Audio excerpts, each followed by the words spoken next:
Black Forest mini Pavlovas.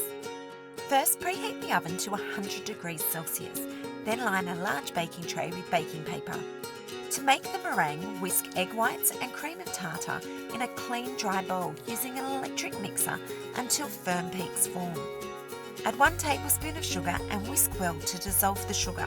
Continue adding sugar 1 tablespoon at a time, whisking until the sugar is completely dissolved before adding more. Add corn flour and whisk to combine. Pour over melted chocolate and gently fold into the meringue mixture until just marbled. Drop 6 even portions of the meringue mixture onto the lined tray. Pop in the oven and bake for an hour and 15 minutes or until the pavlova is dry to touch. Turn the oven off and leave the pavlovas in the oven with the door ajar for 1 hour to cool completely. Meanwhile, make the poached cherries. Place cherries, sugar, brandy wine or apple juice, cinnamon, star anise and vanilla in a medium saucepan. Place over medium heat and cook, stirring the mixture occasionally for 5 minutes.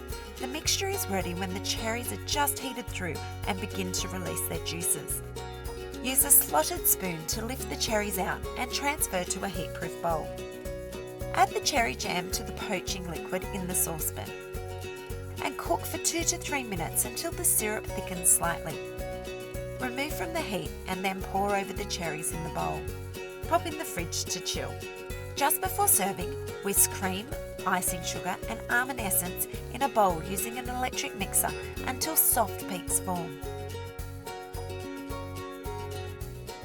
Place the pavlovas on serving plates and top with the whipped cream mixture.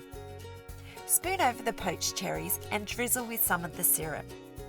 Rippled with chocolate and loaded with spiced cherries, these mini pavlovas make a fabulous festive dessert.